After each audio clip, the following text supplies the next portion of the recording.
Welcome to Moving Forward with Young Voices. We're very happy to welcome Jorge Velasco back to the show. He is a regular Young Voices contributor. And Jorge, I'm going to ask you to just tell our audience a little bit about yourself before we delve into your article. Sure, absolutely. Thanks for having me on, Brian, once again.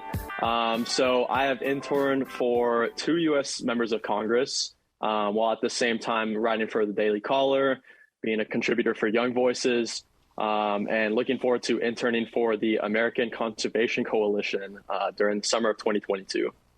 Yeah, no grass is going to be growing under your feet these days. You're going to stay busy.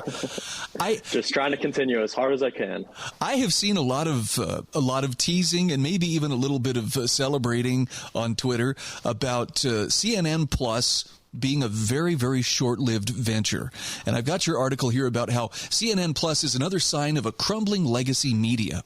And I wonder, Jorge, could you start by walk us through the process? I mean, I never watched CNN Plus, so it wasn't a great loss to me personally, but what was the thinking behind it? Why was it launched? What did they hope to accomplish? And more importantly, why did it fail?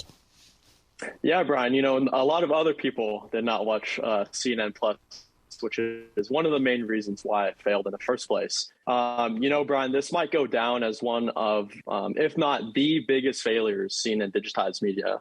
The idea of CNN Plus, which would have brought subscribers, original viewing content, exclusive interviews and whatnot, originated from former CNN president Jeff Zucker, who resigned earlier this year after disclosing an affair he had with a work colleague. So things quickly got complicated for projections of CNN Plus when CNN was, launched just weeks before their merger was finalized with Warner Bros. And incoming executives thought it was a bad idea. Projections were very skewed. And so after the merger was finalized, the incoming executives decided, in terms of success, CNN Plus was anything but a successful and new revenue stream for the company, which is why it was shut down in the first place. Ouch. I mean, that's $300 million that essentially has just vanished into the wind. And it wasn't because, they were having a bunch of unknowns. I mean, there were some fairly familiar names, right, that were there to help, bring recognition to them. Yeah, absolutely. As a matter of fact, in December of 2021, Fox News' Chris Wallace, who had been at the company for almost 20 years doing Fox News Sunday, he was brought on for a couple $1 million, a 5-year contract. And, at the moment, CNN Plus on paper was a very mediocre product at best. At the moment, the name of the game for multimedia in the post-COVID world is trying to find a way to bring in more revenue besides traditional cable news, specifically for CNN. So when we're looking at services and on this at paper, incredibly successful streaming services have brought on tens of millions of subscribers like, HBO Max, Peacock, you name it, due to their very successful marketability. But CNN Plus was very doomed from the get-go. In terms of, time span and what we were looking at for CNN Plus, in just less than 3 weeks, CNN had injected, like you mentioned, more than $300 million for a completely unmarketed premium product. And so, in fact, CNN had projected to have 1 to 2 million subscribers by the end of the year, but only had around 150,000 by the end of the first month, even after launching on Roku and other very big platforms. Now, Jorge, in your column on spectator.org, you make a pretty solid case that this is an indication of a much bigger problem that legacy media is facing. And to say that numbers are falling doesn't begin to describe what's actually happening with legacy media. Flesh that out for us. What exactly are we seeing happen to not just CNN Plus, but much of the legacy media? Sure. I would preface it with this, Brian. I really wouldn't get it twisted in terms of talking about CNN specifically. The media outlet still holds incredibly strong institutional power against other networks. And whether you like it or not, is still a household name for many and will probably be carried on that way for years and decades to come.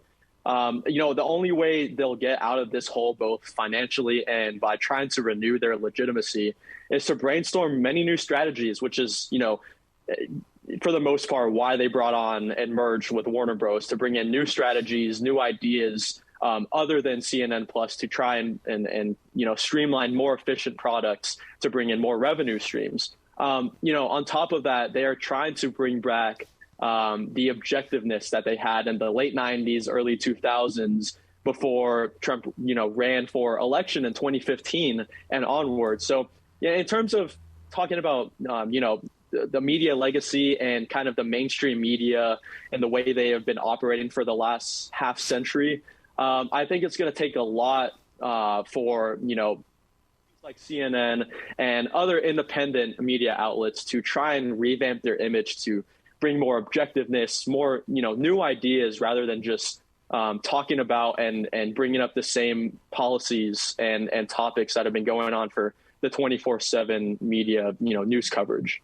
I see your point in that CNN really does have reach in the sense that I don't think there's an airport in the country you can go into where the TVs aren't, airing CNN. But Sure. at the same time, the credibility, not just of CNN, but mainstream media in general, has taken a real beating. And through much of the Trump presidency, especially through the COVID situation, it seems that the media has shown itself to be something less than an impartial, fair, and objective source of truth. Brian, CNN's credibility has been completely ravaged ever since Donald Trump declared his candidacy in 2015 with its extremely skewed coverage. On top of this, they've dealt with Zucker's resignation, Chris Cuomo's special access to rare COVID testing just at the height of the pandemic, and Cuomo's allegations of sexual harassment, all within just a year's time.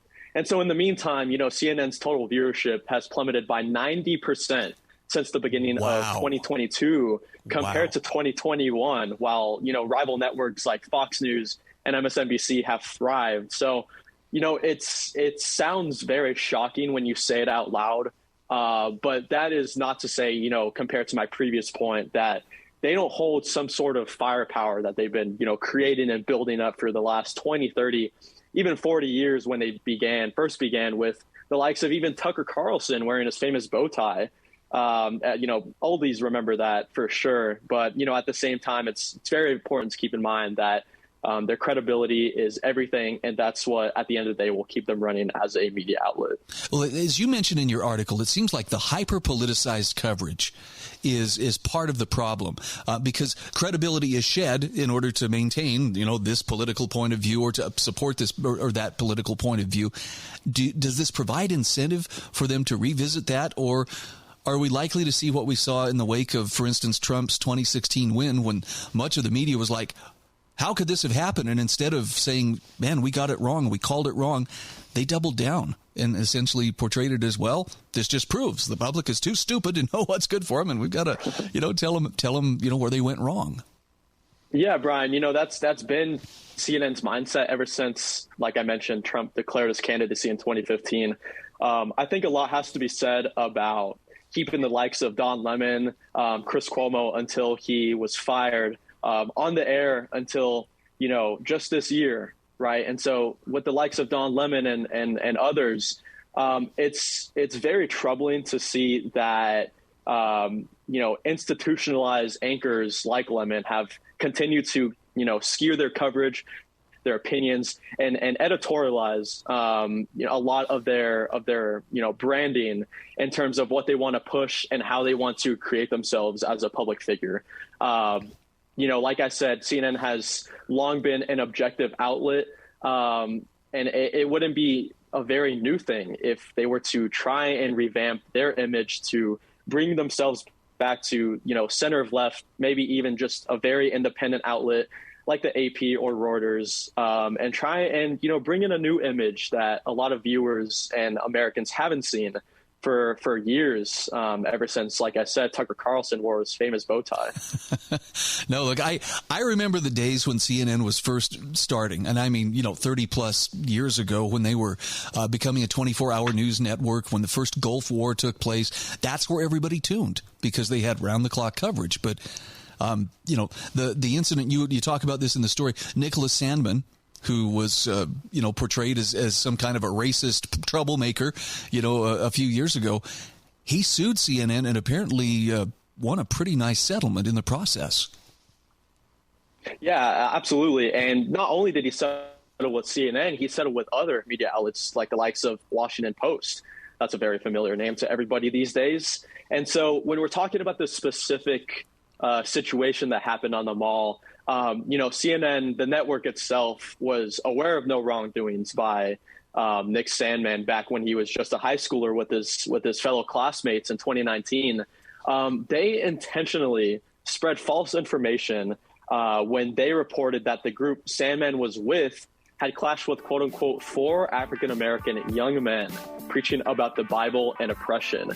On top of this, they continue to push famous videos of him trying to go face to face with someone who is just beating a drum at the moment, trying to, just sing along. Jorge, I've got to jump in here because we are up against the clock. Thank you so much for being my guest. I'll include links to your social media in the show notes. Thanks again for joining us. Thanks for having me, Brian.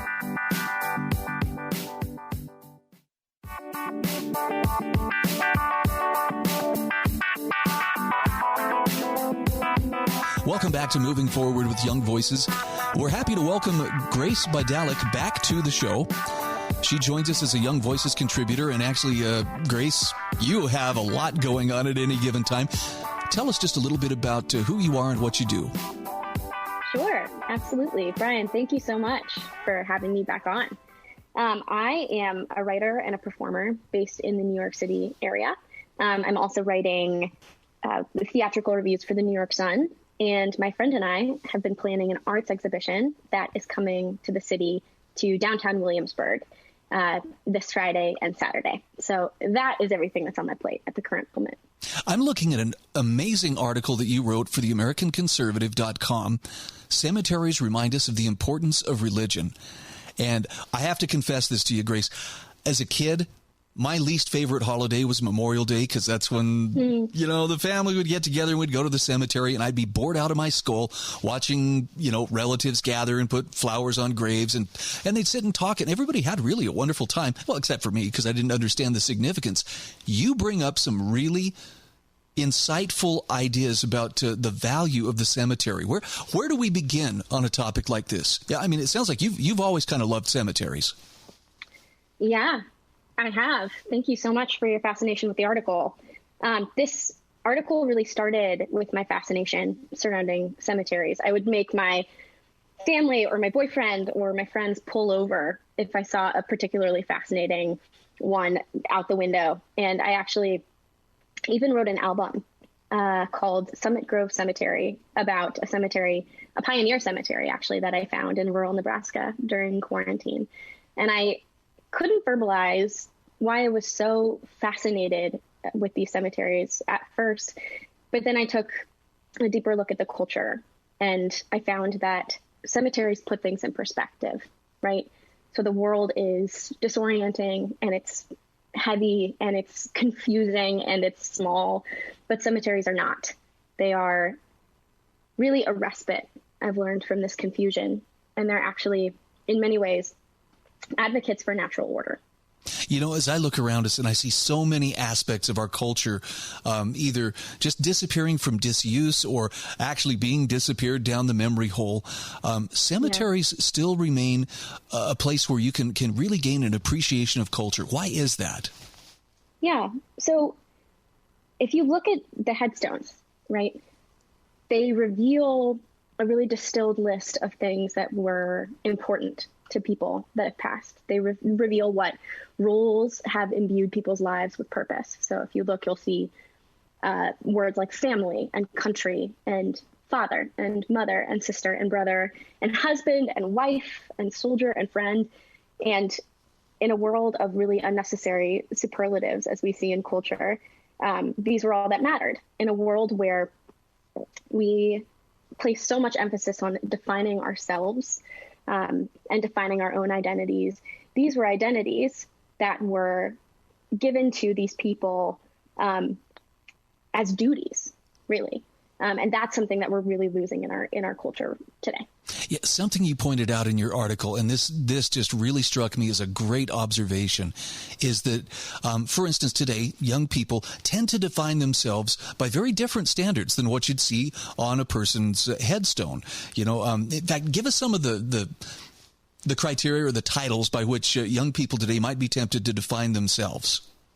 Oh, yeah, absolutely. So I was actually listening to a Tim Keller podcast. Do you know who Tim Keller is? Yeah. So the Presbyterian preacher based out of New York City who started Redeemer Presbyterian Church. And he has this fantastic series called Questioning Christianity. And it's all about this episode in particular that came out this morning was all about identity and the ways that religion will bring a different sense of identity to your lives. But he talks about how religion fosters an identity, again, that's from the outside in, and modern culture fosters an identity, a sense of identity that's from the inside out. So you are defining yourself by anything other than what the world is defining you as. You're defining yourself by your sexual orientation or your relationships or your career aspirations or by your education. And today we really even receive societal approval from our parents and from social media for shirking these roles that have been driven by duty or morality and have been time tested. And you point out that the reason young people kind of gravitate towards defining themselves by these characteristics, there's more freedom to do so than there's ever been before. So they ought to be happy, or at least happier than they've been. But that's not the case, is it? That, unfortunately, is not the case, right? And we've seen a slew of damning articles come out in the New York Times and in the Atlantic that actually document a cultural trend that really anybody with eyes can see, right? American adolescence is changing for the worse. And these teens, these children even, are deeply depressed.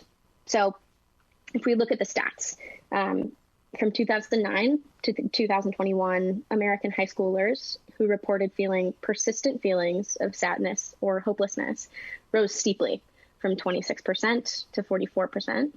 And this is an even more alarming statistic to me. In 2018, suicide was the second leading cause of death amongst 10 to 24-year-olds. So I'm going to say that again. Suicide was the second leading cause of death among 10-year-olds to 24-year-olds. A really devastating statistic. See, I've heard people say that a lot of the sadness or the depression among young people is rooted in a lack of meaning. And I have to give you credit. Your article, I think, really made that connection but what kind of meaning are we talking about? You point out how, when you look to some of these gravestones in a cemetery, you'll see things like a Star of David or a cross, right, or things that this was a child of God. That's some real meaning, as opposed to some of the more superficial meanings that we tend to define ourselves by sometimes. Right. Absolutely. So we've seen in multiple studies, right? What does it cost when we lose our religion? So it costs us our health. And according to researchers at the Mayo Clinic, most studies have shown that religious involvement and spirituality are actually associated with better mental health outcomes, including, as they say, greater longevity and coping skills and quality of life, even during terminal illness, less anxiety, less depression, and less suicide.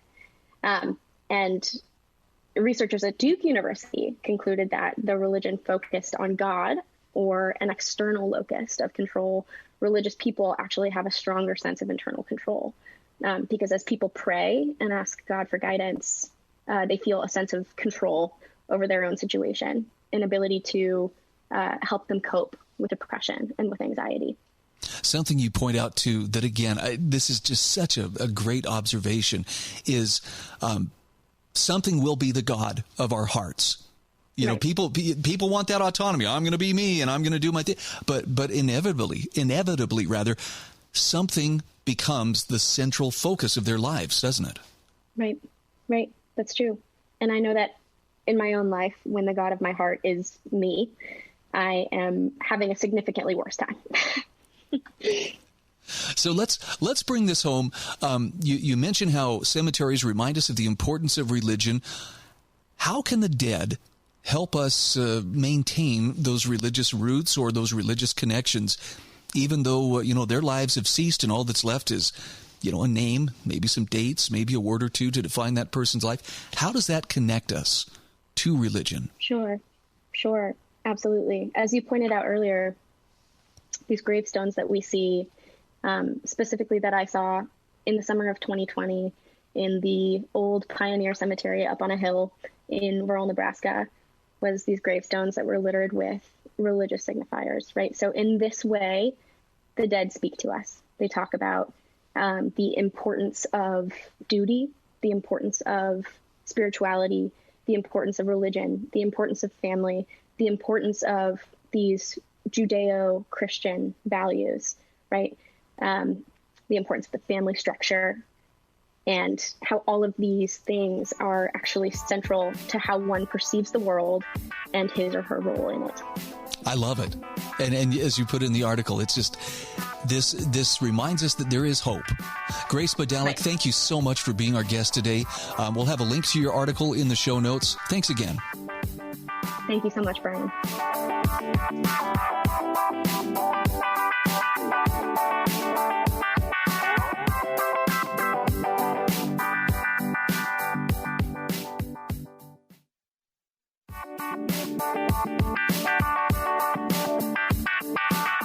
Welcome back to Moving Forward with Young Voices.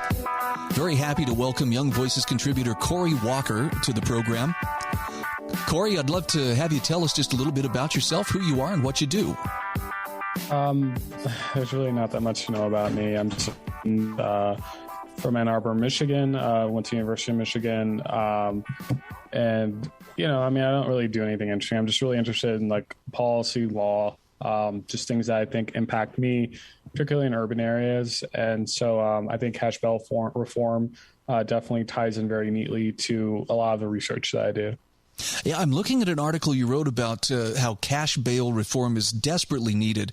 Now, people who may have not had much experience with the criminal justice system, I know for people who haven't had a loved one go through it or haven't been through it themselves, it's a very abstract thing, and really they don't even begin to have an inkling of what it's like. But talk to me about the immense number of people who are sitting in jail right now, not having been convicted of a crime, but are simply awaiting trial. Why are they there in the first place? Well, as of now, about 445,000 innocent people are currently in pretrial jail, right? And that's 67% of our jail population. As you all know, America has a very large jail population. We're one of the most incarcerated countries on earth. So people end up there for all types of reasons, ranging from petty crime to violent crime. But the reality is that these are people who have not really been convicted of a crime yet. So there's a lot of question about whether or not their civil liberties are being violated, in the sense that they are held in jail many times, even if without bond, but even with bond, should they be forced to pay the state for their own freedom when you haven't convicted them of anything. And I think that's it's a very important and emerging question in the criminal justice reform space. Yeah, I mean, in your article, you point out these are people who just couldn't afford to post bail. And what kind of amounts are we talking? We're not talking huge, $1 million cash bail. We're talking much smaller amounts, but still, these people are not able to come up with, what are some of the amounts that we're talking about here? Yeah, I mean, it can range from a couple of thousand to $2,000, $2,500. It can range to $200. There's a lot of people in America who, unfortunately, for one reason or another, cannot afford to put up that kind of money, or even if they personally can, or their family can, they may choose not to for whatever reason, and it essentially creates a system in which there's like a two-tier justice system for people who come from means and can afford to buy their way out of the system in jail, and for those who don't, and they're put in jail for arbitrary amounts of time based on the fact that they don't have the means to be able to afford to buy themselves out. So, I mean, a lot of times we're talking about a couple of $100s, but you have to think about the fact that we live in a country where many Americans, if not most, cannot afford a $500 emergency. So when you talk about, you're in a situation where you need a couple $100s to get yourself out of prison, and a lot of criminals come from poor backgrounds. They may be poor, they may have a poor family. they may not be able to be in a position to put themselves out, to bail themselves out, even if it's a couple hundred. I had a good friend who was a sheriff's deputy and spent a lot of time as a bailiff in the court system. Mm-hmm. And one day at lunch, he was telling me, he says, this is one thing I've learned from all the years I've spent standing in the courtroom. He said, you get as much justice as you can afford. And at the time that struck me as, wow, that's kind of cynical. But in light of what you're describing here, I don't think he was exaggerating. I think that actually reflects a truth that may not be popular and it may not be a comfortable truth, but it seems like the truth nonetheless. Yeah, it's the truth. I mean, we live in a two-tier justice system where the rich get the best representation. The rich are able to buy themselves out of consequence. And it's unfortunate, but I don't think it's shocking to anyone that, understands the way that not just the criminal justice system works, but in many cases just our broader society where wealthy people have access to better situations and better circumstances. And I think that the criminal justice system is probably the most glaring example of that. But let's be honest, a lot of people who end up in prison for extended amounts of time are the most vulnerable members of our society. So they don't have the power or the voices to be able to make themselves heard. Well, and as you point out in your article, it can also further complicate already complicated circumstances by taking them out of the position of being a provider or being an influence in their home. Talk to me about the March 2022 study about the hidden costs of pretrial jail revisited. What did they learn in that study? Yeah, so they learned quite a bit, but the thing is that these sorts of practices in terms of cash bail are not really good at preventing crime, right? There's no predictable societal outcome from keeping people in prison or jail before trial. And so what's really the purpose here, right? Like, we have to ask ourselves, what is the purpose of our criminal justice system? Is it just simply to punish people so we feel good about ourselves and we feel morally righteous, or is it to make a safer society? And I think that what it does is that what we see is that it kind of feeds into a cycle of which, people may have committed a crime, may or may not have, they get put in the system, but they're actually more likely to commit crimes after they're released from the system than through other alternatives. And so it really does nothing to solve the core issues, right? So if you're more likely to be convicted than those who aren't put through a cash bail system, we have to ask ourselves, why exactly are we doing this? And a lot of people, like I said, are the most vulnerable who fall prey to this. So even spending a few days in jail can lead to things like, for example, loss of employment, loss of shelter, losing the custody of your children. All of those things then lead into, like I said, other larger issues that may lead you to commit more crimes. So I think that we have to really question what is the purpose of this if it's making our criminal justice system worse and our society less safe. Let's talk about some of the solutions. Yeah, so I think that there's quite a few solutions that we can really think about. One thing that I did outline in an article was giving suspects a presumption of release, which means that the onus should be put on the prosecutors to produce the evidence that would lead someone to be put in jail behind bars or to be put them up for bail. And so the thing is that if we can go into the justice system while giving suspects the kind of more or less benefit of the doubt, in terms of, increasing the amount of evidence necessary, or at least not increasing the amount, but at least telling prosecutors that you have to even produce evidence to put them behind bars, that would actually go a long ways in regards to helping to eliminate cash bail system and maybe putting people behind bars that are truly a danger to society. And I agree those people need to be behind bars. But for people who are not really a threat to us, I think that really does a lot to give those people justice. Another option may be an unsecured bond program. And those programs like criminal defendants would be able to leave without paying bail under the agreement that they return for their trial date. And if they do return for the trial date, obviously they don't have to pay. But if they don't return for their trial date, then they start getting fees and fines and start getting a punishment. So that kind of gives them an incentive to come back, because a lot of people are kind of worried that if we don't have the cash bail system, then criminal defendants may not come back for their trial. So I think that is the way that I see it. The way I see it going forward for us to be able to reduce or eliminate cash bail while still keeping a functional criminal justice system that keeps us safe.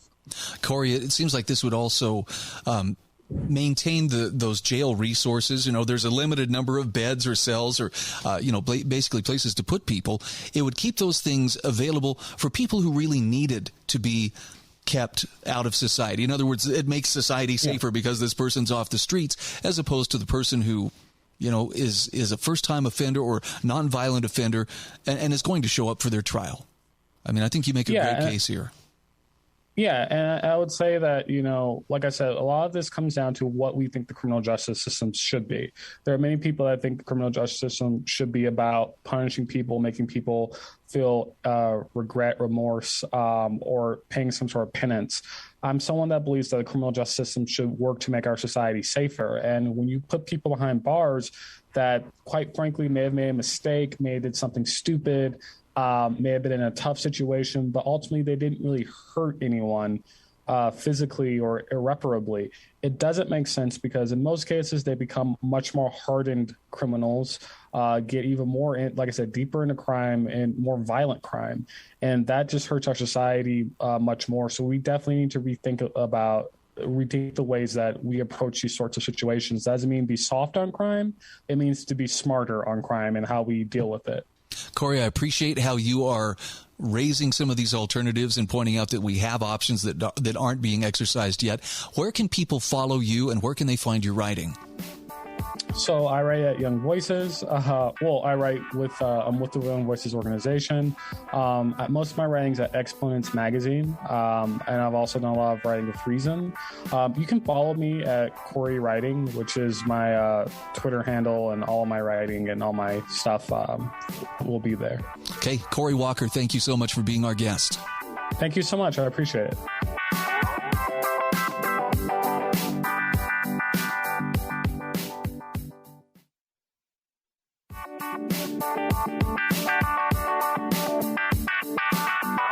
Welcome back. This is our final segment today on Moving Forward with Young Voices. And we're pleased to welcome Mike Holmes, who is a Young Voices contributor to the show. Mike, tell us just a little bit about yourself. Hey, my name is Mike Holmes, kind of a policy nerd, interested in foreign affairs, and also fascinated by immigration policy. And that's largely what I work on with Young Voices. Yeah, now immigration policy, there's some thin ice there in that there are people who are very engaged on this and sometimes frustrated with it on all sides of the political spectrum. Talk to me about some of the biggest needs that you see or some of the biggest challenges regarding immigration policy, and then let's talk about some of the solutions that might be worth examining. Absolutely. So I think that, and you're right, it's a very polarized topic, or seems to be polarized topic, because there's a lot of important things that are wrapped up in this. You have concerns over welfare of immigrants themselves. You have concerns over the economic effect in the United States. You have concerns over what it means for rule of law in the United States. And so you have all these issues that are kind of coming together that also get very nitty gritty when you get into like visas. Like you have the entire alphabet worth of visas that having an opinion on immigration doesn't necessarily mean that you know how to fix a certain visa problem. So I think from the public, there's a lot to grasp, but then also for the politicians, there's a lot to tackle too. And so some of the bigger issues, some of the two biggest ones that come up, that whenever you hear comprehensive immigration reform, you'll generally hear a focus on the unauthorized population that's currently in the U.S., and then also issues with border security, border security for the southern border, also the northern border, but then also kind of what to do with interior enforcement as well. And so those are generally the major broad sticking points with policy. So what do you see as, in your opinion, merits the highest priority in terms of where reform is needed sooner than later? So I think this is somewhat complicated in the sense that you'll see year after year, you'll have policy that gets thrown into the Senate, thrown into the House. It might get through one of them, only to get turned down in the next or not even heard. So I think one of the important things to look at is maybe not necessarily what I'd ideally want, but what's possible. And recently, in April, the organization Echelon Insights, they released their April Omnibus poll, where they focused a lot on immigration. And there was a few areas that showed high levels of agreement, like 70% or more of the populace. 70% or more wanted to increase border security, have stricter enforcement of interior policies. So like, basically, if you overstayed visas, stricter policies with that and preventing that in the future. 75% were opposed to open borders, but then also 70% were in favor of DACA relief, which that is relief for those who were brought to the United States as minors. It started in 2012. That's been a hot button issue as well, but that has about 70% support of the populace, but then also bipartisan support as well. And so I think sometimes tackling a small issue within those fields is the way to start the conversation off. And some of that's already going on, but I think those are important areas to look at. Sometimes it seems as though, particularly the border issue, I feel like we're given a false choice in that it's got to be this extreme or it's got to be that extreme. We either have a border that's as secure as North Korea, or we just open it up and we let anybody waltz in here. Is there a middle ground that can be found there? I think there is. And I think it is a challenge, though, too, just because there's a lot of issues that go with the border. There's experts that say we don't have a good definition of what border security means. And so it's hard to achieve a goal where you're not even sure what you're aiming for. But I think that there is a possibility of finding some middle ground. Like, even if you are, like myself, like think that more immigration is good, if you aren't going for open borders, you kind of have to set a limit somewhere. And so I think we want to emphasize the humane aspect of treating everyone at the border with human dignity, but then also finding the best ways to achieve the goals that we actually want. And some of that requires discussion, although I do think there are some areas that are, while border security is a goal that we need to pursue, and you can hire more border security, although it comes with its own challenges too. Facing issues like DACA relief for people that are already here, there is an important aspect to that too, that you can, because there is bipartisan support, sometimes those victories could actually be an important step in building trust in some of the bigger issues. And so sometimes maybe tackling DACA with a few other things that give people confidence at the border, even with interior security, can maybe allow us to take a few steps forward. What are the reasons that we see people wanting to immigrate to this country? Did the Echelon Insight study offer any insight into what it is that actually brings people here in the first place? So that study in particular did not focus on that. It was more U.S. opinion polling. Okay. But from the draws to the United States, there's actually quite a few. And this is actually one of the challenges to figuring out immigration policy, because the draws can change yearly. However, there's a few big ones. One, there's an economic draw. Because of U.S. institutions and our workforce, everything like that, people are generally more productive here than they are in their own country. And that's what some scholars refer to as the place premium, that merely by doing the same job here, they can sometimes make double or triple what their salary was in their home country. So that's a major incentive to come. But then you also have people that are fleeing political persecution, generalized violence, and people generally seeking a better life or just fleeing poverty in general.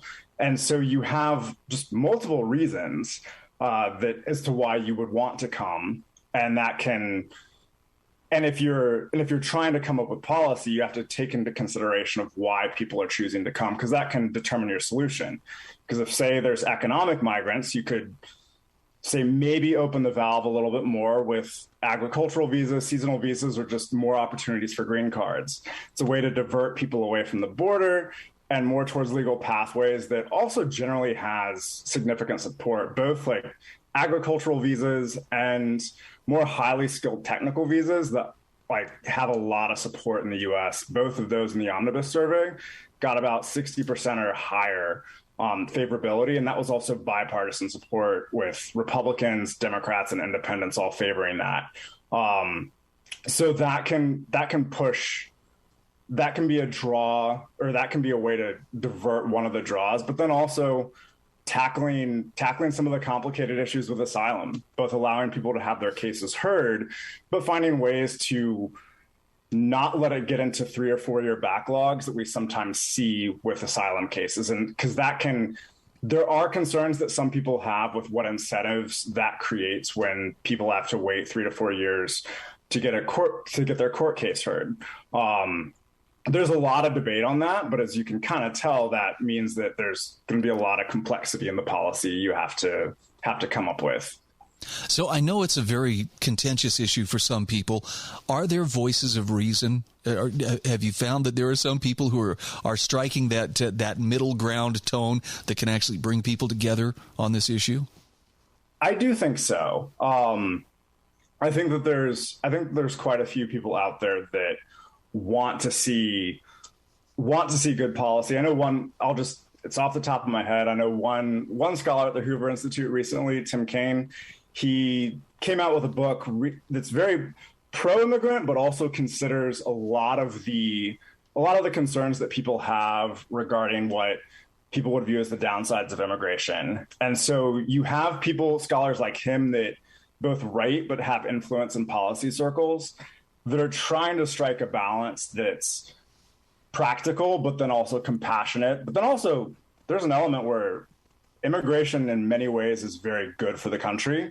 And so pursuing immigration and the best policies that benefit everyone, there's plenty of voices out there that want that, even in spite of all the polarization.